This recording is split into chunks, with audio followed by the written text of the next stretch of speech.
ఈరోజు మనం క్రిస్మస్ కి ప్రియరా మరి కొన్ని రోజులు ఇవాళ 22 23 4 రోజుల్లో మనము క్రిస్మస్ పండుగలోనికి క్రిస్మస్ పండుగ జరుపుకుంటాం. మార్కెట్ ప్రపంచంలో మార్కెట్లన్నీ కూడా 24 గంటలు కిటకిటలాడుతున్నాయి. రకరకాల ప్రజలు మరి రాత్రి పగలు తేడా లేకుండా వాళ్ళకి ఎప్పుడు అవకాశం దొరికితే అప్పుడు వెళ్ళి ఈ క్రిస్మస్ షాపింగ్ చేస్తూ ఉంటున్నారు. అసలు క్రిస్మస్ అంటే ఏంటి? మనము క్రిస్మస్ సత్యాలు అని ఒక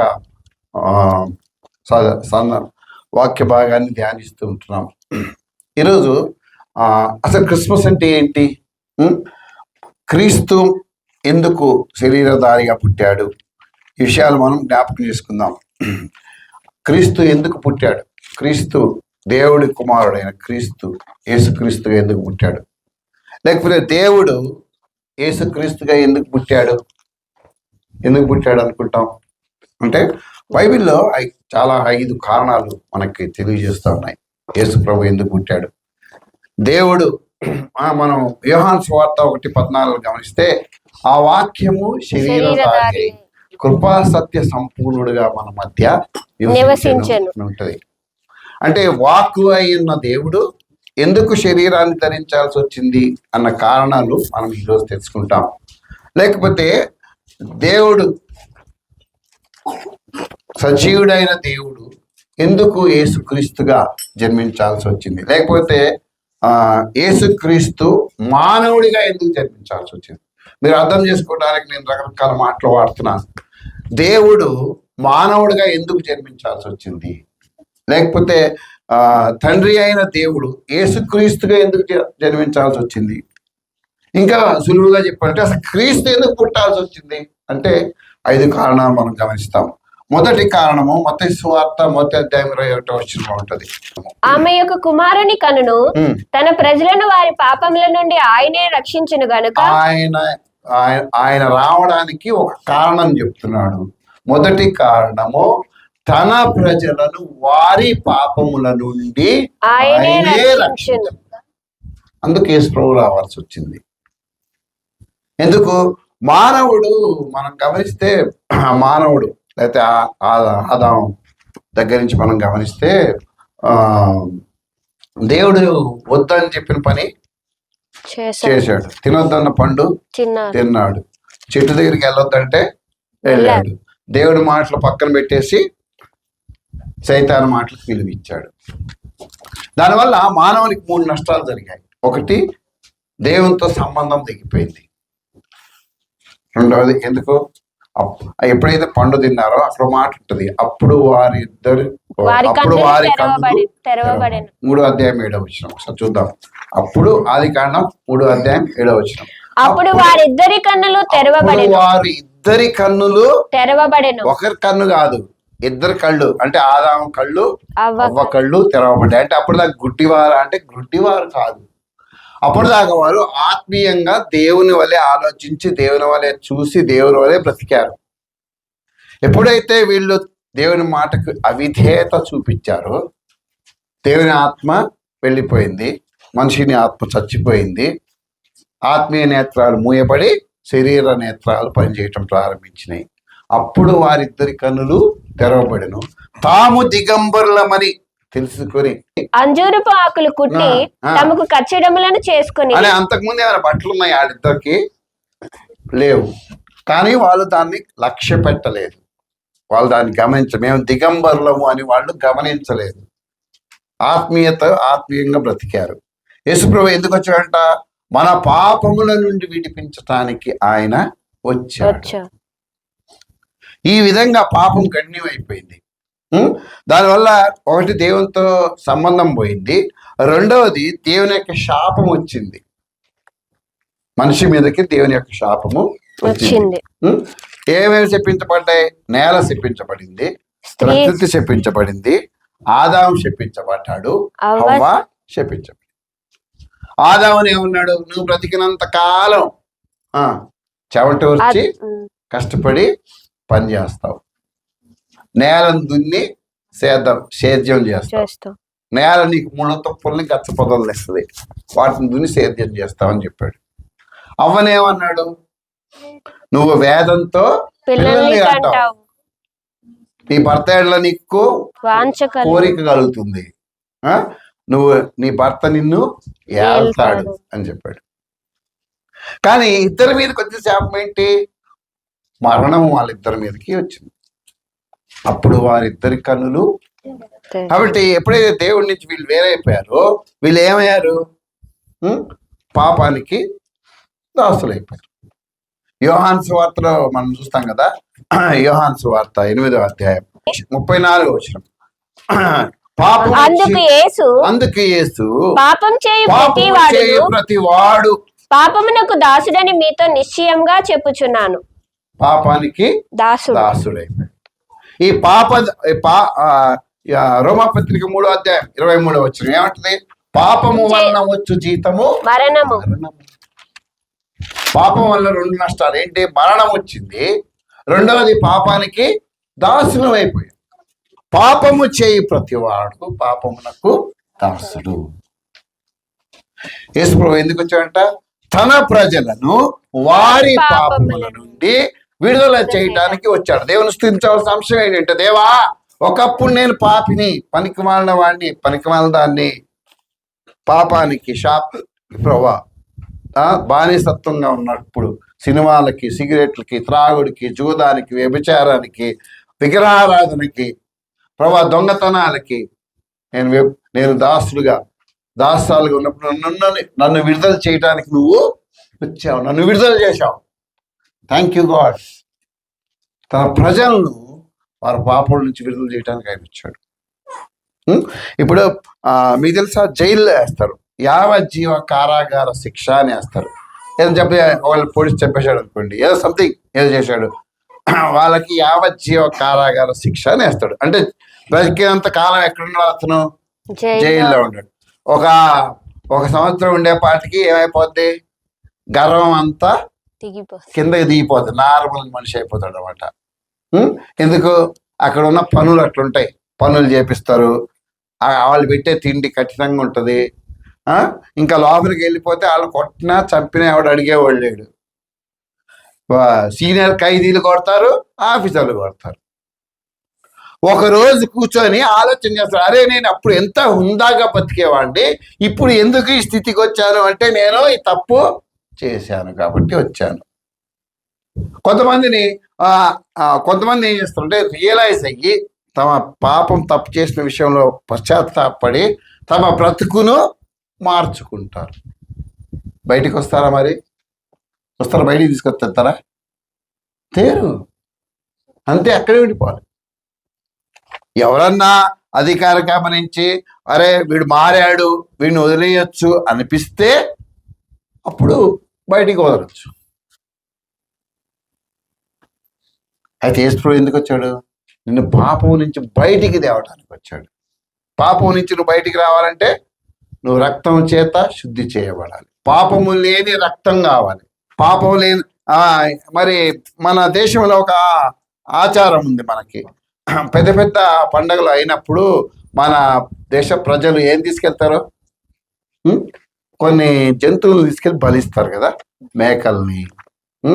నేను ఇక్కడ ఈ మన ట్రైబల్ ప్రాంతంలో చూశాను, ఎడ్లని, మంచి మంచి ఎడ్లని పెద్ద పెద్ద తీసుకెళ్ళి వాళ్ళ ఇష్ట దైవాలకి బలిస్తారు. ఎందుకు ఇస్తారు అంటే, ఆ సంవత్సరము ప్రభా 2025 నేను బలి ఇచ్చాను అనుకో, ప్రభా పోయిన 2024 ఏప్రిల్ నుంచి 2025 ఏప్రిల్ వరకు నేను చేసిన తప్పులన్నిటినీ నువ్వు ఏం చేయాలి? క్షమించు, నన్ను కరుణించు, నా మీద కోప్పడకు, నన్ను ఇబ్బంది పెట్టకు, నన్ను శిక్షించకు, నాకు రోగాలు ఇవ్వకు, నాకు బాధలు ఇవ్వకు అని చెప్పి నేను మొక్కి బలి అర్పిస్తాను. మరి ఆ బలిని దేవుడు ఆ రక్తం మన పాపాన్ని తీసేస్తుందా అంటే తీసేయదు. హెబ్రీ పత్రిక 10వ అధ్యాయం 4వ వచనం. ఏలయనగా ఏలయనగా ఎడ్ల యొక్కయు ఎడ్ల యొక్కయు మేకల మేకల యొక్కయు యొక్కయు రక్తము రక్తము పాపములను తీసివేయుట అసాధ్యం. పాపములను తీసివేయుట అసాధ్యం. ఇంపాసిబుల్ అన్నాడు దేవుడు. అసాధ్యం. పాపాన్ని ఆ రక్తం తీసేయలేదు, ఎందుకు తీసేయలేదు? అందుకే యేసు వచ్చాడు. ఎందుకు తీసేయలేదంటే మనిషి గొప్పవాడు, జంతువులు గొప్పవా? మనిషి గొప్పవాడా, జంతువులు గొప్పవా? మనిషే గొప్పవాడు. దేవుని తర్వాత స్థానం మనిషిది. మరి అటువంటి మనిషి పాపాలు పోవాలంటే మనిషి కంటే తక్కువ జీవుల రక్తం ఎందుకు పనికి వస్తుంది? పనికిరాదు. పాపము పోవాలంటే పాపము లేని రక్తం కావాలి. ఎక్కడైనా ఉందా ఈ లోకంలో? లేదు. అందుకే యేసు ప్రభువుగా దేవుడే మనిషిని ప్రేమించి ఈ లోకానికి యేసు ప్రభువుగా వచ్చాడు. ఎందుకు వచ్చాడు? ఆయన తన ప్రజల పాపములను తీసివేయుటకు. మొదటి అధ్యాయం 21 వచనం చదువు ఒకసారి. తన ప్రజలను వారి పాపముల నుండి ఆయనే రక్షించును. యేసయ్య దగ్గరికి వచ్చావు ఒకరోజు, యేసయ్య నేను పాపిని, నన్ను క్షమించమన్నావు, నీ పాపాలు తీర్చాడు. ఈరోజు దేవుడు స్తుతించు, దేవా థ్యాంక్ యూ, నన్ను మీరు జ్ఞాపకం చేసుకున్నారు, నా పాపాల నుంచి విడుదల చేశారు, నన్ను ఇక్కడ కూర్చోబెట్టావు, నేను నీకు ఎంత కృతజ్ఞత చెప్పాలన్నా? ఆ రక్తము బలి ఏం నువ్వు నాకు చనిపోయావు, నీ రక్షణ ప్రణాళిక నేర్చుకున్నావు, నీ వాక్యం వినే అవకాశం ఇచ్చావు, ఒప్పుకోవడానికి కృప ఇచ్చావు, నా జీవితాన్ని మార్చావు, థ్యాంక్ఫుల్ టు యూ అని చెప్పు. లూకాసు వార్త 2వ అధ్యాయం 11వ వచనం చూద్దాం ఒకసారి. లూకాసు వార్త 2వ అధ్యాయం 11వ వచనం. దావీదు పట్టణమందు నేడు రక్షకుడు మీ కొరకు పుట్టి ఉన్నాడు. ఎవరంట ఆయన? రక్షకుడు. ఆయన మనల్ని రక్షించటానికి వచ్చాడు. దావీదు పట్టణమందు నేడు రక్షకుడు మీ కొరకు పుట్టి ఉన్నాడు. ఆయన పాపం నుంచి విడుదల చేస్తాడు, మనల్ని పాపం నుంచి రక్షిస్తాడు. దేవుని స్తుతిద్దాం, దేవా నన్ను రక్షించడానికి, పాపము నుంచి నన్ను విడుదల చేయడానికి, నా జీవితాలను మార్చడానికి ప్రభా ఈ లోకానికి నువ్వు వచ్చావు, థ్యాంక్ యూ అని చెప్దాం. ఆయన నిన్ను పాపము నుంచి రక్షించటానికి వచ్చాడు, పాపం నుంచి విడుదల చేయడానికి వచ్చాడు. మనం గమనిస్తే మన దేశంలో చాలా అవతారాలు అంటారు. ఒక్కొక్క దేవతకి ఒక్కొక్క అవతారం ఉంటుంది. 10 దశ అవతారాలు ఉన్నాయి. మన దేశం సంగతి చెప్తున్నాను నేను. వాళ్ళని ప్రతి అవతారంలో కూడా మనం వెళ్ళి, బాబు నువ్వు ఎందుకు పుట్టావంటే ఒకటే మాట చెప్పారు. ఏమన్నారు? దుష్ట శిక్షణ శిష్ట రక్షణ. అంటే ఆ కాలంలో ఉన్న దుష్టుల్ని శిక్షించి వాళ్ళని నాశనం చేసి అమాయకులు మంచి వాళ్ళని రక్షించటానికి మేము వచ్చాము అన్నారు. అంటే మంచి వాళ్ళని కాపాడటానికి, చెడ్డవాళ్ళని చంపటానికి మేము వచ్చాము అని చెప్పారు. యేసు ప్రభువుని కూడా అదే మాట అడిగారు. లూకాసు వార్త 19వ అధ్యాయం 10వ వచనం. ఆయన కూడా అదే మాట్లాడారు. ఆయన డిఫరెంటే చెప్పాడు, వేరే ఆన్సర్ చెప్పాడు. ఆయన ఏం చెప్పాడంటే, నశించిన దానిని వెతికి రక్షించుటకు మనుష్య కుమారుడు. ఈయన ఏం చెప్పాడు? దుష్ట శిక్షణ అలా, దుష్ట రక్షణ అన్నాడు. ఒకటే మాట చెప్పాడు, నశించిపోతున్న మనిషిని రక్షించటానికి నేను వచ్చాను అని. యేసు ప్రభువు ఎందుకు జన్మించాడు? నశించిపోతున్న మానవుని, పాపానికి దాసులై నరకానికి వారసులుగా మార్చబడి పాపపు వేదనలో కొట్టుకొని పోతూ దేవుని యొక్క శాపానికి గురి అయి నరకానికి వారసులుగా మనిషిని విడుదల చేయడానికి వచ్చాడు యేసు. కాబట్టి ఈ సమయం తీసుకొని దేవునికి వందనాలు చెప్తాం. దేవా నన్ను పాపం నుంచి విడుదల చేశావు, శాపం నుంచి విడుదల చేశావు, నన్ను రక్షించావు ప్రభువా, నన్ను రక్షించావు, నా మీద నీ కృప చూపించావు ప్రభువా. ఒక ఆయన ఒక పాట రాశాడు, నాకు చాలా ఇష్టం ఆ పాట. ఆయన ఏమంటాడంటే,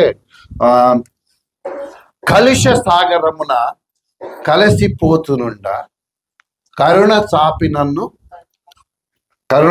కరుణ హస్తము చాపి నన్ను రక్షించావు ప్రభువా అంటాడు. అంటే కలుష సాగరమున పాపముతో కలుషితమైన ఆ సముద్రంలో ప్రభా, పాపపు సముద్రంలో నేను కొట్టుకొని పోతున్నప్పుడు నీ కరుణగల హస్తం చాపి నన్ను రక్షించావు ప్రభా అంటాడు. ఏమి సమర్పించగలను నీకు అంటాడు. సమయం తీసుకొని, మరి దేవా థ్యాంక్ యూ. నీ బ్రతికేంటండి? ఎంతమంది వాక్యం విన్నారు ఆ రోజు? ఎంతమంది మార్చబడ్డారు? ఎంతమంది కృప చూపించారు? ఎంతమంది రక్షింపబడ్డారు? దాంట్లో నువ్వు జస్ట్ సే థ్యాంక్స్ దేవా, నాకు ఈ అవకాశం ఇచ్చావు. ఆ రోజు నాకు బాగా గుర్తుంది, దాదాపు చర్చిలో ఒక 600-700 మంది ఉన్నారు. పాస్టర్ గారు ఆల్టర్ కాల్ ఇచ్చారు, ఎవరన్నా యేసు నమ్ముకుంటే ముందుకు రండి అని. చాలా మంది వచ్చారు. పిల్లలు కూడా ఎవరన్నా ప్రభు నమ్ముకుంటే రండి అన్నారు. ఎవర్రా, నేను కళ్ళు మూసుకోవాలి కదా, అమ్మో కళ్ళు మూసుకొని నేనే వెళ్ళి అక్కడ ఒక అందరూ లేడీసే వచ్చారు చాలా మంది. ఒక ఆంటీ వెనకాల నక్కి నిలబడ్డా. ఎవరో నన్ను కళ్ళు మూసుకొని ఉన్నా అట్లా తీసుకెళ్ళి ముందు నిలబెట్టారు. అందరు ప్రార్థన చేశారు. ఆయన ప్రార్థన చెప్పాడు, ప్రార్థన చేసాం.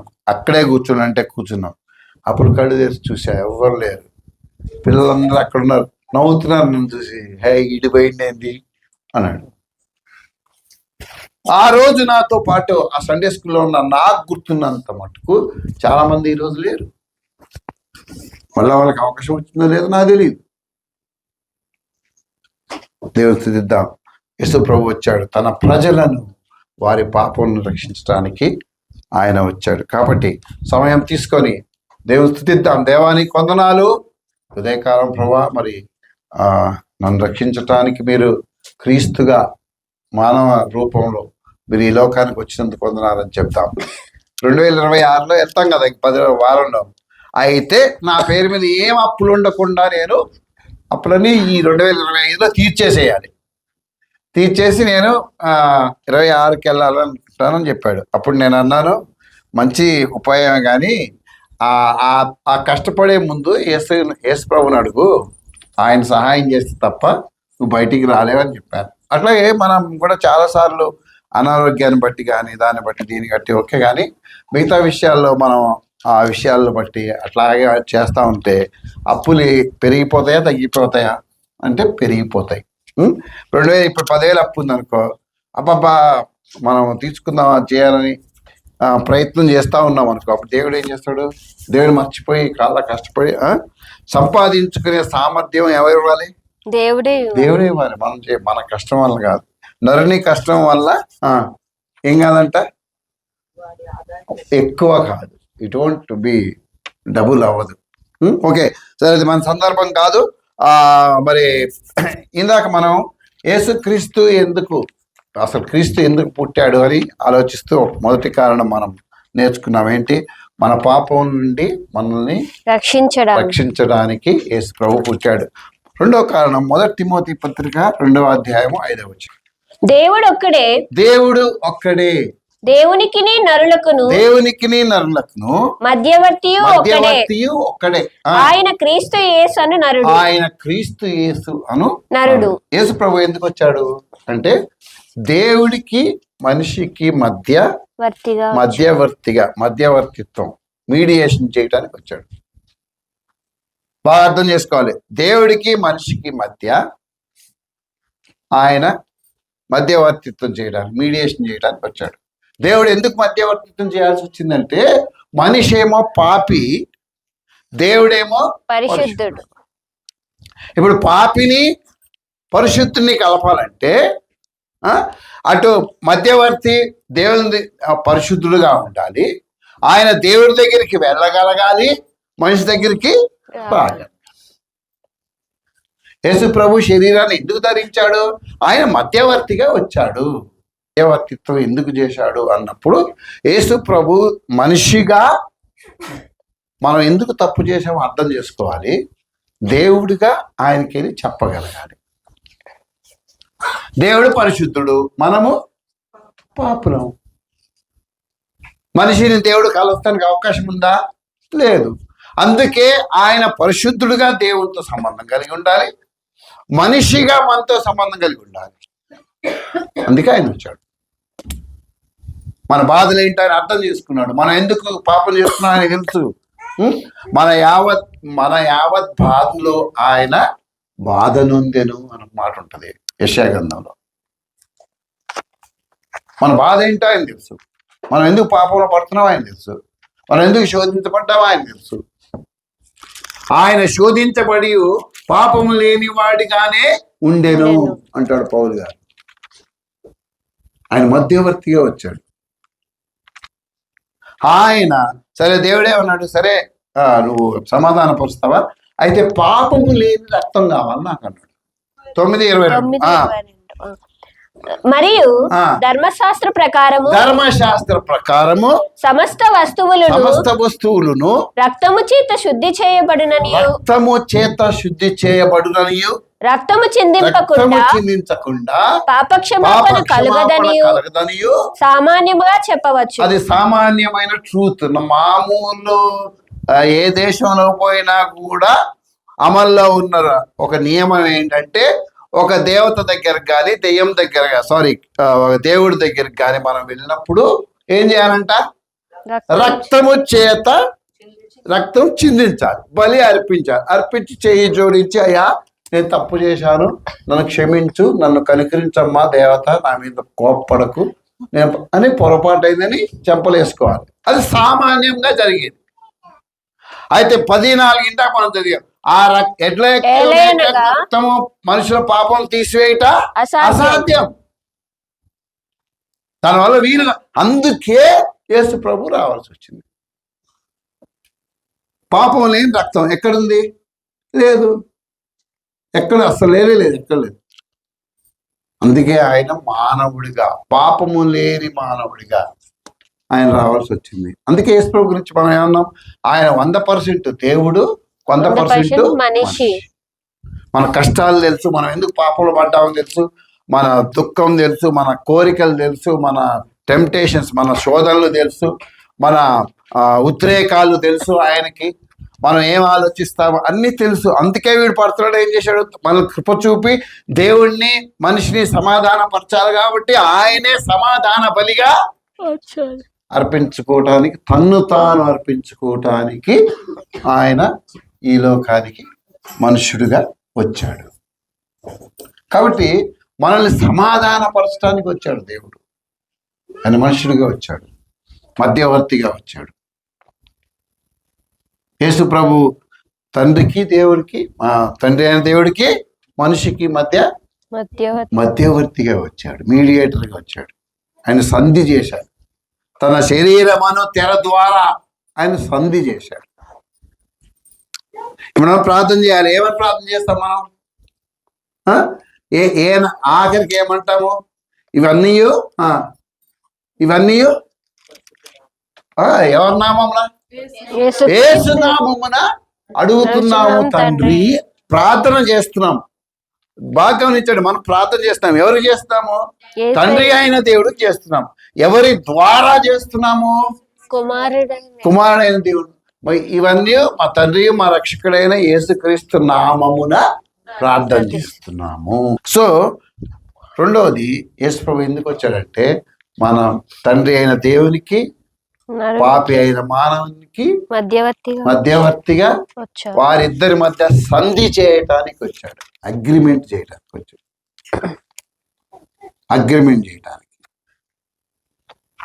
మూడవ కారణం చూద్దాం, యేసు ప్రభు ఎందుకు వచ్చాడు. మత్తయి సువార్త 1వ అధ్యాయం 21వ వచనం. మత్తయి సువార్త 1వ అధ్యాయం 21వ వచనం. ఆమె యొక్క కుమారుని కనును తన ప్రజలను వారి పాపముల నుండి ఆయనే రక్షించును గనుక ఆయనకు యేసు అని పేరు పెట్టుదు అనెను. ఇదిగో కన్యక గర్భవతి అయి కుమారుని కనును ఆయనకు ఇమ్మానుయేలు అని పేరు పెట్టుదురు. ఇదిగో కన్యక గర్భవతి అయి కుమారుని కనును ఆయనకు ఇమ్మానుయేలు అను పేరు పెట్టుదురు అని ప్రభు తన ప్రవక్త ద్వారా పలికిన మాట నెరవేరినట్లు ఇదంతయు జరిగను. ఇమ్మానుయేలు అను పేరునకు భాషాంతరమున దేవుడు మనకు తోడు అని అర్థము. ఎందుకు వచ్చాడు యేసు ప్రభు ఈ లోకానికి? మన పాపాలు తీసి రక్షించడానికి మాత్రమే కాదు, రెండవది ఆయన మనకి దేవుడికి మధ్యగా సంధి చేయడానికి మాత్రమే కాదు, మూడవది ఆయన మనకు తోడుగా ఉండడానికి వచ్చాడు. చెప్పండి ఎందుకు వచ్చాడు యేసు ప్రభు? మళ్ళీ మనకు తోడుగా ఉండడానికి వచ్చాడు. అంతకుముందు దేవుడు ఎక్కడుండేవాడు? ఎవడ తెలుసు ఎక్కడున్నవాడు, ఎట్లుండేవాడు ఏమో తెలియదు. మనకేమైనా అవసరమైతే ఎవరి దగ్గరికి వెళ్ళాలి? ఆయన భక్తుల దగ్గరకో లేకపోతే దేవత దగ్గరకో దేవతమ్మ దగ్గరికి వెళ్ళాలి, అంతేనా? వెళ్ళి వాళ్ళకి చెప్తే వాళ్ళు ఏదో తీసుకొని ఇది చేయి అది చేయి అంటారు, అది జరిగితే జరుగుద్ది లేకపోతే లేదు. ఇప్పుడేంటి? ఆయన మనతో ఉండడానికి వచ్చాడు, ఆయన మనతోనే ఉన్నాడు, ఆయన మనతో ఉండడానికి వచ్చాడు. ఎవరైతే మారు మనసు పొందారో, ఎవరైతే ఆయన రక్తం ద్వారా కొనబడ్డారో, ఎవరైతే యేసయ్యా నువ్వు దేవుడు అని నేను నమ్ముతున్నాను, నేను పాపిని, నువ్వు నా కోసం చనిపోయి తిరిగి లేచావు అని తమ పాపములు ఒప్పుకొని యేసు ప్రభువును తమ సొంత రక్షకుడిగా అంగీకరించారో వారితో ఉండడానికి ఆయన వచ్చాడు. ఆయన ఉన్నాడు. దేవుడు ఏంటి? సృష్టికర్త అయిన దేవుడు, సమస్తాన్ని మాట చేత చేసినటువంటి దేవుడు మనతో ఉండడానికి వచ్చాడు, నీతో నాతో ఉండడానికి వచ్చాడు. లేకపోతే ఆయన నమ్మిన బిడ్డలతో ఆయన ఉండడానికి వచ్చాడు. ఆయన వెళ్ళిపోతూ కూడా ఏం చెప్పాడు?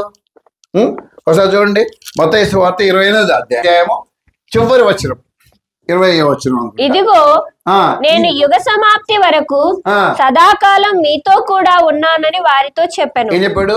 ఇదిగో యుగ సమాప్తి వరకు, అంటే ఈ కాలము, ఈ యుగము అంతమయ్యేంత వరకు, లేకపోతే నువ్వు చచ్చిపోయేంత వరకు, సదాకాలము, ఎప్పటికీ నేను మీతో కూడా ఉన్నానా, ఉంటానా, ఉండేను, ఉన్నానని వారితో చెప్పాను. ఉన్నానని ఏం టెన్స్ అది?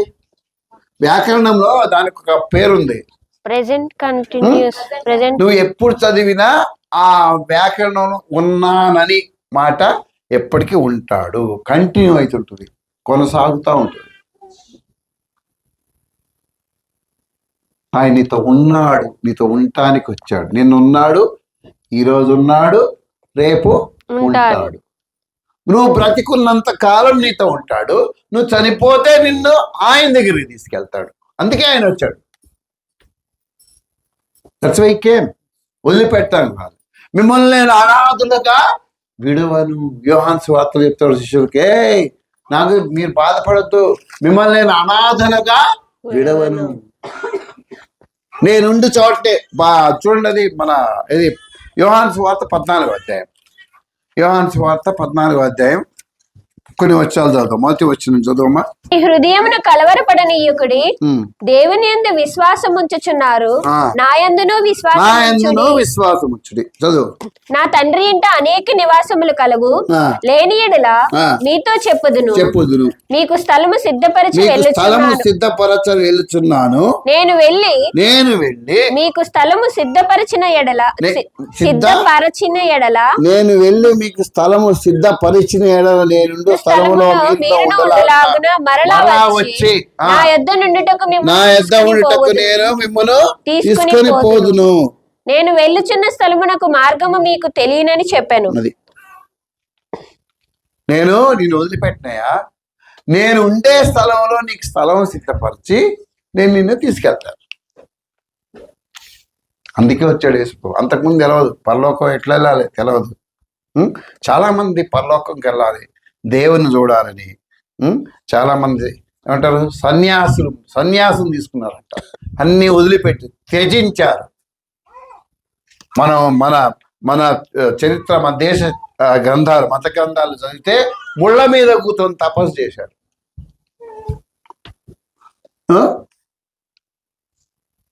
ఘోరమైన తపస్సు చేశారు, కళ్ళు మూసుకొని ధ్యానంలో గడిపారు. కానీ ప్రభు ఏమంటున్నాడు, నువ్వేం ముళ్ళ మీద కూర్చొని అసలు లేదు, కానీ నేనుండు స్థలంలో మీరు ఉండేటట్లు మీకు స్థలం సిద్ధపరిచి నేను వచ్చి మిమ్మల్ని తీసుకెళ్తాను. యేసుప్రభు ఎందుకు వచ్చాడంటే మూడో కారణం, తాను మనతో కూడా ఉండటానికి ఆయన. కష్టాలు వచ్చినాయి, ఎక్కడున్నాడు ఆయన? మనతోనే ఎక్కడున్నాడు? మనతో ఉన్నాడా? పక్క సైడ్ అయిపోయాడు. మనతోనే ఉన్నాడు. ఇప్పుడు గొడవ అయింది, మన మీద వచ్చి కొట్టారు అనుకో జనాలందరూ, మీరు ఇక్కడ ప్రార్థన చేస్తున్నారు అని ఏదో దొమ్మి చేశారు అనుకో, వెనకాలలో అందరూ టకటక పరిగెత్తి వెళ్ళిపోతారు. యేసుప్రభు ఎక్కడున్నాడు మరి? ఇప్పుడు మరి ఆపారు కదా వాళ్ళని. అవసరమైతే ఆపుతాడు. నేను మీతో కూడా ఉన్నాను. ఎట్లా తెలుసు దేవుడు మీతో ఉన్నాడని? మీ జీవితంలో అది మీరు వ్యక్తిగతంగా అనుభవించాలి. ఏదో ప్రమాదం జరగబోద్ది, అప్పటిదాకా అక్కడే ఉంటావు, కానీ దేవుడు అక్కడ తప్పిస్తాడు నేను. ఏదో నష్టం నీకు సంభవించబోతుంది, అప్పటిదాకా అక్కడే ఉంటావు, ఎందుకో పోతావు, దేవుడు నేను తప్పిస్తాడు. ఎందుకంటే ఆయన నీతో ఉన్నాడు. ఆయన ఉండడం మాత్రమే కాకుండా తన దూతలను మనకు కాపరి పెట్టాడంట కదా. 91వ కీర్తన 7వ వచనం ఏమన్నాడు? మీ పాదములకు రాయి తగలకుండా వారు నిన్ను తమ చేతుల మీద ఎత్తి పట్టుకుందురు. పెట్టాడా దూతల్ని? అనుభవం అయిందా? ఎవరి విషయాలు చెప్తున్నాడు ఈయన? ఎవరి విషయాలు చెప్తున్నాడంటే ఆయన రక్తం చేత కొనబడిన ఆయన బిడ్డల విషయంలో ఆయన శ్రద్ధ తీసుకుంటాడు. ఐ విత్ యూ, నేను నీతో ఉన్నాను. బాగా అర్థం చేసుకోవాలి. యేసుప్రభు మనం రక్షించడానికి వచ్చాడు, మనల్ని పాపం నుంచి బయటికి తీసుకొని రావడానికి వచ్చాడు, మనతో పాటు ఉండటానికి వచ్చాడు, మనల్ని దేవుని సమాధానపరచడానికి వచ్చాడు. క్రిస్మస్ అందుకే దేవుడు వచ్చాడు మన మధ్యకి. ఆఖరి కారణం చూద్దాం. మనల్ని ఆశీర్వదించడానికి ఆయన వచ్చాడు. అపోస్తుల కార్యాలు 3వ అధ్యాయము 26వ వచనం. అపోస్తుల కార్యాలు 3వ అధ్యాయం 26వ వచనం. దేవుడు తన సేవకుని పుట్టించి మీలో ప్రతి వానిని వాని దుష్టత్వం నుండి మళ్లించుట వలన మిమ్మల్ని ఆశీర్వదించుటకు ఆయనను మొదట మీ యొద్దకు పంపెనని చెప్పాను. ఎందుకు వచ్చాడంట? మిమ్మల్ని ఆశీర్వదించుటకు. ముందేం చేస్తానికి వచ్చాడు? దుష్టత్వం నుంచి మిమ్మల్ని పనిచేయడానికి, పాపం నుంచి మిమ్మల్ని విడుదల చేసి మిమ్మల్ని ఆశీర్వదించడానికి ఆయన వచ్చాడు. పాపం నుంచి విడుదల చేశాడా? సినిమా నుంచి విడుదల చేశాడా? అబద్ధాల నుంచి విడుదల చేశాడా? మోసం నుంచి చేశాడా? దొంగతనం నుంచి చేశాడా? చెడు క్రియల నుంచి చేశాడా లేదా? చేశాడు. మళ్ళీ ఎందుకు చేస్తున్నాం? మళ్ళీ మనం పోయి ఎందుకు చేస్తున్నాం అంటే మనకి ఒళ్ళు కొంచెం కొవ్వెక్కి మళ్ళీ పోయి చేస్తున్నాం. కావాలని వాడుతున్నాను ఈ మాట. మళ్ళీ ఎందుకు అబద్ధాలు ఆడుతున్నావు? మళ్ళీ ఎందుకు సినిమాలు చూస్తున్నావు? మళ్ళీ ఎందుకు త్రాగి వస్తున్నావు? దేవుని మందిరం ఎందుకు మానేస్తున్నావు? అంటే ఇదే జస్ట్ మంచిగా సెటిల్ అయిన తర్వాత ఒళ్ళు ఏమైంది? కొంచెం కొవ్వు ఎక్కింది. చూసుకుంటే ఏంది వెళ్ళావు. మళ్ళీ ఆయన నిన్ను ఆశీర్వదించడానికి నిన్ను ఒక మార్గంలో పెడితే నువ్వేం చేస్తున్నావు? మళ్ళీ పాత స్వభావం ధరించి మళ్ళీ పోతున్నావు. అంటే నేను చదువుకునేటప్పుడు ఒక చెన్నైలో ఉండేవాళ్ళం. చెన్నైలో మా ఎవరు మేనత్ ఉంటే ఆ దగ్గర ఉండేవాళ్ళం. వాళ్ళు ఒక బిల్డింగ్లో పనిచేసేవాళ్ళు. జర్మన్ వాళ్ళ దగ్గర పనిచేసేవాళ్ళు. జర్మన్ దేశస్తులు ఉండేవాళ్ళు అక్కడ. వాళ్ళ ఇంట్లో వీళ్ళు పనిచేసేవాళ్ళు.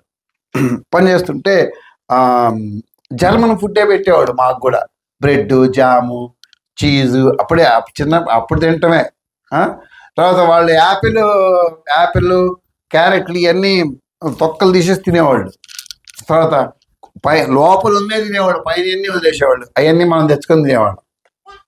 చాలా ఉన్నమాట చెప్పుకోవాలి కదా. అయితే వాళ్ళకి మొదటిసారి చూసే ఇంత పెద్ద కుక్క ఉండేది. అది తెల్లగా నిగనగలాడుతూ ఉండేది. దాన్ని మేపటానికి ఒక అత్త వెళ్ళి దాన్ని మేపుకొని దాన్ని మంచి చెడు చూసుకోవాలన్నమాట. బాగా వినండి.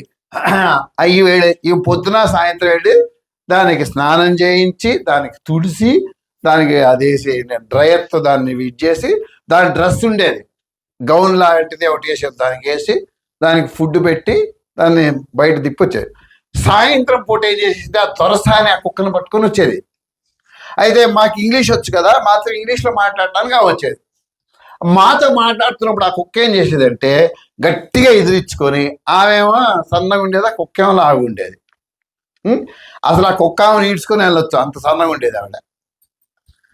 అయితే అది పరిగెత్తుకుని పోయి మా ఇంటి నుంచి కొంత దూరం, ఇక్కడి నుంచి ఇప్పుడు మన ఇది ఉంది కదా, అంత మన ఇల్లు రోడ్డు దగ్గరికి వెళ్ళగానే పెద్ద డంప్ యార్డ్ ఉండేది. దాంట్లో పరిగెత్తుకెళ్ళి ఇష్టం వచ్చినట్టు ఒక 10 నిమిషాలు పొర్లి ఈమె వెళ్ళి హే హే కమ్లేదు కిమ్మలేదు. 10 నిమిషాల తర్వాత బయటకు వచ్చి ఇంకొచ్చి టక్ చెవులు ఆడిచ్చి నిలబడేది. అది దాని హాలత్ ఏంటి, బేహాలత్ అయిపోయాయి అనమాట. చక్కగా ఉండేది, మురిగుడ్లు అయిపోయి అన్ని మురికంతా పెంట వింట అన్ని అంటుకుని అంత తెల్ల కుక్క నల్లగా మారిపోయేది, కుర్తులు పడేది. అప్పుడు ఒక కర్ర తీసుకొని కొట్టి దాన్ని తీసుకెళ్ళి రోజు ఇదే స్టోరీ మాకు.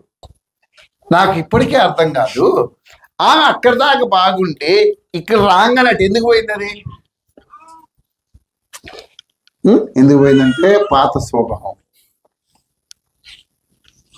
ఇంట్లో అన్ని ఫుడ్ గిట్టు పెడుతున్నారు కదా, అక్కడ స్మెల్ వచ్చింది, వెళ్ళిపోయింది.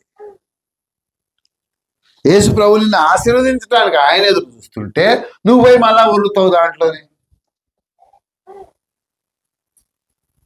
చాలా మంది విశ్వాసులు దేవుడికి సహాయం చేయాలని ట్రై చేస్తుంటారు, తెలుసా మీకు? విశ్వాసులు దేవుడికి సహాయం చేయాలని ప్రయత్నిస్తుంటారు. ఎట్లా? ఇప్పుడు సుధాకర్ కష్టాల్లో ఉన్నాను అనుకో, సుధాకర్కి మనం సహాయం చేయగలవా? మాట్లాడేంటంటే చేయగలవా చేయలేదా? చేయగలం. దేవుడికి చేయగలవా? చేయలేము. కానీ మనం ప్రయత్నం చేస్తాం దేవుడికి. దేవుని పద్ధతిలోకి ఆయన ఎందుకు వచ్చాడు? నిన్ను ఆశీర్వదించడానికి వచ్చాడు. మళ్ళీ చదవ మా మాట, అపోస్తుల కార్యాలు 3వ అధ్యాయం 26వ వచనం. దేవుడు తన సేవకుని పుట్టించి మీలో ప్రతి వానిని వాని దుష్టత్వం నుండి మళ్లించుట వలన, దుష్టత్వం నుంచి మళ్లిస్తాడు, పాపం నుంచి మళ్లించుట వలన మిమ్మును ఆశీర్వదించుటకు ఆయనను మొదట మీ యొద్దకు పంపెనని చెప్పాను. అది నిన్ను ఆశీర్వదించటానికి ఆయన వచ్చాడు, ఆయన పంపించాడు. ఎవరిని పంపించాడు? యేసు ప్రభువుని పంపించాడు. యేసు ప్రభు వచ్చాడు. మరి ఆయన మన ఆశీర్వాదం ఎందుకు రావట్లేదు మన జీవితంలో అంటే, నువ్వు ఇట్లా పనులే చేస్తున్నావు, నువ్వు ఆయనకి సహాయం చేయాలని ప్రయత్నం చేస్తావు. ఎప్పుడు దేవుడు నిన్ను ఆశీర్వదిస్తాడు? ఎప్పుడు దేవుడు నిన్ను ఆశీర్వదిస్తాడు? యేసు ప్రభు ఉపమానం చెప్పాడు. ఒక ఆయన ఒకడు ఇల్లు కట్టాడు. ఎట్లా కట్టాడంట? ఒకడు ఇసుక మీద తన ఇల్లు కట్టిన బుద్ధిహీనుడి పోలి ఉన్నాడు. వానలు కురిసెను, వరదలు వచ్చెను, ఆ ఇంటి మీద పడెను, ఆ ఇల్లు కూలిపోయి దాని పాటు గొప్పదని చెప్పింది. మరి ఒకడు కూడా ఇల్లు కట్టాడు, బండ మీద కట్టాడు. వానలు కురిసెను, వరదలు వచ్చెను, గాలి విడిచి ఆ ఇంటి మీద పడెను, కానీ ఆ ఇల్లు పడిపోలేదు. మత్తయి సువార్త ఉంది కదా, 7వ అధ్యాయం 24వ వచనం. 7వ అధ్యాయం 24వ వచనం చదవమ్మా. కాబట్టి ఈ నా మాటలు విని వాటి చొప్పున చేయి ప్రతి వాడును బండ మీద తన ఇల్లు కట్టుకున్న బుద్ధిమంతుని పోలియుండును. ఏం చేయాలంట? ఈ నా మాటలు విని వాటి చొప్పున చేయు ప్రతివాడును బండ మీద తన ఇల్లు కట్టుకుని బుద్ధిమంతుని పోలియుండును. నేను దేవుడిని ఆశీర్వదించాలంటే నువ్వు ఆయన మాటలు వినాలి. నిన్ను ఆశీర్వదించడానికి వచ్చాడు. కండిషన్ ఏంటి? ఆయన మాట వినాలి. ఆయన మాట వినాలి, అది కండిషన్. వినకపోతే నువ్వు బుద్ధిహీనువే. ఈ నా మాట విని వాటి చెప్పులు చేయవాడు ఇసుక మీద తన ఇల్లు కట్టుకున్న బుద్ధిహీన్ని పోలి పోలియుండును. అంటాడు. దేవుడిని ఆశీర్వదించడానికి వచ్చాడు. కరెక్ట్. ఏం కండిషన్ ఏంటి? ఆయన మాట నువ్వు వినాలి. ఆయనని ఆశీర్వదించడానికి వచ్చిన మాట చాలా వాస్తవం. కానీ మరి ఎందుకయ్యా నా మీదకి ఆశీర్వాదం రాలేదు? నువ్వు ఆయన మాట వినలేదు. 2025 అంతా ఎందుకయ్యా నువ్వు ఆయన మాట వినలేదు. ఆయన మాట వినలేదు. నువ్వు నేను చెప్తాం కదా, అక్కడ వాక్యం చెప్తుంది. గుండెల మీద చెయ్యేసుకుని నువ్వు చెప్పు, నువ్వు దేవుని మాట వింటున్నావా? కనీసం దేవుని మందిరానికి రావస్తున్నావా? దేవుని మందిరం రమ్మని ఆజ్ఞ ఉందా లేదా? ఉందా లేదా? మాట్లాడి నాకు ఉందా? మరి ఆ ఒక్క మాట విన్నావు కనీసం? మరి క్రిస్మస్ సందర్భంగా 2025 నీకు ఏమన్నా ఆశీర్వాదం వచ్చిందా? ఒకసారి గుర్తు చేసుకో. 2025 జనవరి 1 ఎన్ని అప్పులు ఉన్నాయి? ఈరోజు డిసెంబర్ 21 ఎన్ని అప్పులు ఉన్నాయి? ఆయన నిన్ను ఆశీర్వదించడానికి వచ్చాడు కదా వాక్య ప్రకారము. కాబట్టి ఇప్పటికైనా సరే ఆయన ఆశీర్వదించడానికే వచ్చాడు. యాత్రికుని ప్రయాణం అన్న పుస్తకం ఉంటుందండి. బైబిల్ తర్వాత అత్యంత ఎక్కువగా అమ్ముడుపోయే పుస్తకం అది. ఆ పుస్తకంలో ఒక సంఘటన ఉంటుంది. ఏంటంటే ఒక అతను ఇందాక చెప్పారే, చెత్త కుప్పలో పోయి ఎతుకుతా ఉంటాడు. దాన్నంతా చెత్త పైన కింద అన్నీ చూస్తుంటాడు. పెద్ద కుట్టుంటే దాని లోపలికి వెళ్ళిపోతాడు ఉన్నాడు. ఎందుకు? అప్పుడు ఈ క్రైస్తవుడు విశ్వాసి అయిన ఒక అతను వెళ్ళి అతను పిలుస్తాడు. బాబు బాబు అని పిలిస్తే ఏంటా అంటాడు. దాని లోపలికి వెళ్ళి ఎత్తుతున్నాడు. దీని లోపలే అని దొరుకుద్దేమో, చెత్త అంతా పడేశారు కదా, ఏమైనా దొరుకుద్దేమని ఎత్తుకుంటున్నాలే నువ్వు అంటాడు. వాసన గబ్బులు ఎగుస్తుంటది. ఈడెక్కడోడ్రా బాబు, పరలోక రాజ్యానికి ప్రయాణం అయి వస్తా ఈ చెత్తలు ఎత్తుకుంటున్నాడు ఏంటి అనుకొని వెళ్తుంటే ఆ కొంత దూరం ఆ వాసన పోయిన తర్వాత అమ్మాయా అని కొంత దూరం వెళ్తే మంచి మార్గం నుంచి వెళ్తుంటాడు. తోట మధ్య నుంచి వెళ్తుంటే అక్కడ దేవదూత నిలబడి ఉంటాడు. ఆ దేవదూత చేతిలో ఒక బంగారం పళ్ళెం ఉంటుంది. దానిపైన చక్కటి కిరీటం ఉంటుంది. ఈ విశ్వాసి అన్న ఇతనికి ఇంట్రెస్ట్ వస్తాబా, ఎంత బాగుంది, దగదగ మెరిసిపోతుంది, సగం వెలుగు అదే ఇస్తుందని మెల్లిగా దేవదూత దగ్గరికి వెళ్ళి సార్ అంటే ఏంటి అంటాడు. ఈ కిరీటము బాగుంది, దాని గురించి అడుగుతాడు. ఇది ఎవరికి ఇస్తున్నా, ఎవరి కోసం అంటే దేవదూత అంటాడు, నువ్వు వచ్చేటప్పుడు అక్కడ ఒక ఆయన చూసావా అంటాడు. ఎక్కడా? ఆ చెత్త కుప్పలో. చూశాను. అసలు అక్కడ ఎత్తుకుంటున్నాడు ఏంటి? అదే వాడు ఆ చెత్త వదిలేసి యువతులకు వస్తే ఈ కిరీటం వాడిని ఎత్తిన పెట్టమని దేవుడు నన్ను ఇక్కడ నిలబెట్టాడు. ఈయనకేం అర్థం కాదు. వాడికి పోయి నేను చెప్పాలా అంటాడు. వద్దులే నీ దారి నువ్వు పొమ్మంటాడు. దేవుడు నిన్ను ఆశీర్వదించడానికి ఇక్కడ వచ్చి ఆశీర్వాదాలు పట్టుకొని కనీసం బైబిల్ చదువుతుందా, వాక్యం చదువుతుందా, రెగ్యులర్గా సమయానికి చర్చికి వస్తావు, ఒక ఆశీర్వాదం నెత్తినిద్దామని చూస్తే నువ్వు ఇవాళ వస్తావు, రేపు మానేస్తావు. 2 వారాలు 3 వారాలు నువ్వు చర్చే మానేస్తావు.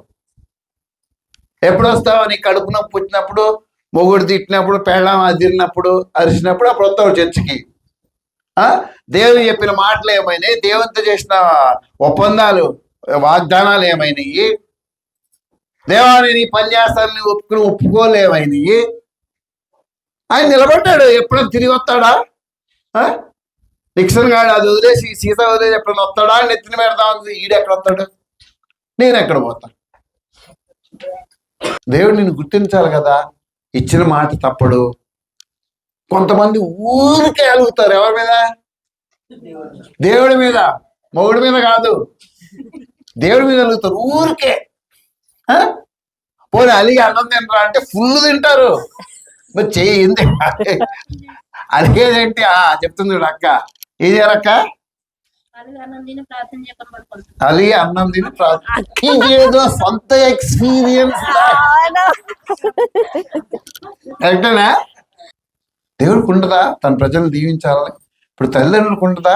నా పిల్లలు నాకంటే మంచి ఉన్నత స్థానంలో ఉండాలి, నాకంటే బాగా బ్రతకాలి, నేను ఇప్పుడు మోటార్ స్కూటర్ మీద తిరుగుతున్నాను, నా పిల్లలకి కార్లు ఉండాలి, మంచి డ్రెస్సులు వేసుకోవాలి, బాగా చదవాలి, ఉండదా? మంచి పదవిలో ఉండాలి, బాగా డబ్బు సంపాదించుకొని వాళ్ళ కాళ్ళ మీద వాళ్ళు నిలబడాలి. ప్రధానికి లెక్కలు పెట్టుకోవాల్సి వస్తుంది. అప్పుడు అట్లా ఉండకూడదు. ఉండదా? ఉంటుంది. కానీ ఏం చేయట్లేదు. పిల్లలు అది తెచ్చుకోవాలంటే చదవాలి. దేవుడు మనల్ని ఆశీర్వదించాలంటే దేవుని మాటకు మనం లోబడాలి. సో క్రిస్మస్ సందర్భంగా 4 కారణాలు చెప్పాను నేను మీకు. I shared 4 reasons. యేసు ప్రభు ఎందుకు మానవ అవతారిగా వచ్చాడు అంటే, ఒకటి మన పాపం నుండి మనల్ని రక్షించడానికి వచ్చాడు. రెండవది దేవునికి మనకి మధ్యవర్తిగా వచ్చాడు, సంధి చేయడానికి వచ్చాడు. మనల్ని దేవుడి దగ్గర తీసుకెళ్ళగలిగాడు, దేవుడిని మన దగ్గరికి తీసుకుని రాగలిగాడు, సమాధానపరచగలిగాడు. మనం దేని ద్వారా? ఆయన రక్తం ద్వారా ఆయన మనల్ని సమాధానపరిచాడు దేవుడు. ఇప్పుడు దేవుడు నన్ను చూసినప్పుడు పాత జగదీష్ కనిపించడు. ఎందుకు? యేసు ప్రభు తన యొక్క రక్తంతో నన్ను కడిగి తన నీతి వస్త్రము నా మీద వేశాడు కాబట్టి, తండ్రి అయిన దేవుడు నన్ను చూసినప్పుడు నేను నీతిమంతులు కనిపిస్తా దేవుడికి. ఎందుకంటే ఆయన సంధి చేశాడు. మా ఇద్దరి మధ్య ఒక ఒప్పందం చేశాడు, రాజీ కుదిర్చాడు ఇద్దరికి. అందుకే ఆయన వచ్చాడు. లేదా ఆయన రాకపోతే మనకి ఇంత సీన్ ఎక్కడుంది మనకి? ఎప్పుడో ఉన్నారు. మూడవది ఏం చెప్పాను? మనకు తోడుగా ఉండడానికి వచ్చాడు, చనిపోయాడు, తిరిగి లేచాడు, వెళ్ళిపోయాడు. కానీ ఏం చేశాడు? ఆయన మనతోనే ఉన్నాడు. సంఘం ఆయన ఉన్నాడు. ఆయన సంఘంతో ఉన్నాడు, నీతో ఉన్నాడు. ఆయన నీతో ఉన్నాడు కానీ నువ్వు ఆయన వాడుకోవట్లే. నీతో ఉన్నాడు కానీ నీకు దీవెన రాదు, దీవించబట్టలేదు. 4వది ఆయన నిన్ను ఆశీర్వదించడానికి వచ్చాడు. ఆయన స్వార్థపరుడు, కోపము కాదు, నువ్వే వాడుకోవట్లేదు. ఆయన అక్కడ ఆశీర్వాదాలు చేతిలో పట్టుకొని నీ పక్కన నిలబడి, కానీ నువ్వు ఎక్కడ ఎత్తుతున్నావు? చెత్త గొప్పలే ఎదుగుతున్నావు. మళ్ళీ ఆ చెత్తను పోయి గెలుపుతా ఉన్నావు. మళ్ళీ పాపము, మళ్ళీ లోకము, ఈ లోక ఆశలు. దేవుడికి విలువ లేదు, దేవుని మాటకు విలువ లేదు, దేవుని మందిరానికి విలువ లేదు. రేపు ఫంక్షన్ అండి, ఎప్పుడు పోతారు వీళ్ళు? రేపు రాత్రికి ఫంక్షను అనుకుందాం. ఎప్పుడు పోవాలి? నిన్న సాయంత్రమే బయలుదేరిపోతాం. నిన్న సాయంత్రమే అవుట్. ఎక్కడి నుంచి ఇస్తాడు ఆశీర్వాదం నీకు? మనం ఈజీగా తీసుకుంటాం. ప్రతిదీ ఈజీగా తీసుకుంటాము, సఫర్ అవుతుంటాం, బాధపడుతుంటాం. దేవుడికి చివరిగా ఆశీర్వాదం అనేది దేవుడికి నువ్వు ఇచ్చే విలువ మీద ఆధారపడి ఉంటుంది. మళ్ళీ చెప్తున్నాను, ఆశీర్వాదము అనేది దేవుడికి నువ్వు ఇచ్చే విలువ మీద ఆధారపడి ఉంటుంది. దేవుడికి నువ్వు ఎంత విలువ ఇస్తున్నావు? నీ ప్రభువుకి నువ్వు ఎంత విలువ ఇచ్చావు? ఉదాహరణ చెప్తాను. ఇప్పుడు ఒకడు IAS కావాలి, అందరికి 24 గంటలే అనుకో. ఆయన దీవించడానికి రెడీగా ఉన్నాడండి. ఆయన వచ్చిందే అందుకు. బికారీగా 7 మోకాలు పెట్టుకొని, ఆనందం తాగిన మోకాలు పెట్టుకొని, నువ్వు ఆయన చెప్పి మినిమం ఆయనకి నువ్వు విలువ ఇవ్వకపోతే ఆయన నేను ఎక్కడి నుంచి ఆస్వాదిస్తాడు? కాబట్టి ఈరోజు దేవునికి మనం చూద్దాం. దేవా, నువ్వు నా కోసం మరి నన్ను పాపం నుంచి విడుదల చేయడానికి వచ్చావు. దేవా, మరి నాకు దేవుడికి మధ్యవర్తిగా ఉండడానికి వచ్చావు, మధ్యవర్తిత్వం చేశావు. అంతేకాదు ప్రభా, నువ్వు నాకు తోడుగా ఉండడానికి వచ్చావు. నన్ను వదిలిపెట్టేశారు అందరూ, కానీ నువ్వు మాత్రం తోడుగా ఉండడానికి వచ్చావు. 4వది, నన్ను ఆశీర్వదించడానికి వచ్చావు. మరి ఈ 4 నీకులో ఉన్నాయా? ఉంటే దేవుని స్తుతించు, లేకపోతే నీ జీవితాన్ని క్రమపరుచుకో. దేవుడిని అడుగు, దేవుడికి విలువ. దేవా, నేను నీకు విలువ ఇవ్వట్లేదు, నాకు తోడుకున్నావు, సరే నాకు అర్థమైంది, కానీ నేను నిన్ను ఆశీర్వదించబడలేకపోతున్నాను, ఎందుకంటే నీకు విలువ ఇవ్వట్లేదు, నువ్వు చెప్పిన మాట నేను వింటలేదు. 25 అంతా లాక్కొచ్చావు, కష్టపడ్డావు, ఏం లాభం లేదు. ఒకడు సంపాదించి కష్టపడి జీతం ఎక్కడుందంట? చినిగిపోయిన సంచిలో వేసినట్లుగా ఉన్నది. వాక్యం చూసి మనం ఈ రోజు పనులోకి వెళ్ళిపోదాం. హగ్గై గ్రంథం 10వ అధ్యాయము 6వ వచనం. మీరు విస్తారముగా విత్తినను మీకు కొంచెమే పండెను. కొంచెమే పడింది. మరి దేవుడు తోడుకున్నాడుగా, ఉన్నాడు. మరి ఎందుకు కొంచెమే పండింది? ఆయన చెప్పిన మాట ఎక్కడిన్నావు నువ్వు? ఆయనకు విలువ ఎక్కడిచ్చావు? సో ఈరోజు నువ్వు ఊరుకో. శాపాలు కావాలా? కంటిన్యూ అయిపోతాయి లైఫ్. అదే అబద్ధాలు, అదే నిర్లక్ష్యం, అన్నీ అవి కంటిన్యూ అయిపో. అవే శాపాలు వచ్చేస్తుంటాయి. నీకేం భయపడదు. లేదు దేవుని ఆశీర్వాదం కావాలా? దేవుని వైపు తిరుగు, సరి చేసుకో. దేవుని మాటకు విలువి, దేవుని చెప్పిన మాట విలువి. దేవుడు నిన్ను దీవిస్తాడు. దేవుడి మాటలు మనం ఇక్కడిలో దీవించను గాక. ఆమేన్. ఈ సమయం